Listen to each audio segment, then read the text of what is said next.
कल्पना करा, ब्रह्मा, विष्णू आणि महेश हे तिन्ही देव एका स्त्री समोर बाळ बनले. ही प्रसिद्ध लोककथा दत्तात्रेयांच्या जन्माची आहे. अत्री ऋषी आणि त्यांची पत्नी अनुसया दोघेही महान तपस्वी. अनुसयेचे पतिव्रत्य इतके प्रचंड की त्रिलोकात त्याची चर्चा.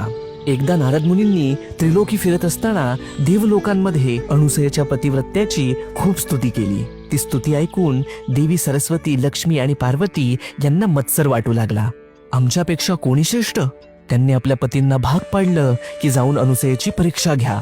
ब्रह्मा, विष्णू आणि शिव साधू वेशात अत्री आश्रमात आले. साधूंनी अनुसयेला म्हटलं, आम्हाला भूक लागली आहे, पण एक अट, तुम्ही निर्वस्त्र होऊन आम्हाला अन्नदान करा. यांची अपेक्षा मान्य करावी तर आपल्या पातिव्रत्य धर्माला बाधक होईल, आणि जर ती अमान्य करावी तर भुकेले अतिथी घरातून निघून जातील. करावे तरी काय? तेव्हा तिने कमंडलूतील गंगोदक घेतले आणि त्या तिन्ही अतिथींवर सिंचन केले, आणि अद्भुत, त्या क्षणी त्रिमूर्ती लहान बाळ झाले. अनुसयेने त्यांना आईप्रमाणे कुशीत घेतलं, स्तनपान करवलं आणि पाण्यात झोपवलं. बराच काळ तीनही देव परत न आल्यामुळे तीनही देवी चिंतित झाल्या. झालेला सर्व प्रकार समजताच त्रिदेवी घाबरून धावत आल्या. अनुसयेने दयाळूपणाने सर्वांना मूळ रूप दिलं आणि त्यावर प्रसन्न होऊन त्रिमूर्तींनी वरदान दिलं, अनुसया, आम्ही तिघेही पुत्र म्हणून तुला प्राप्त होऊ.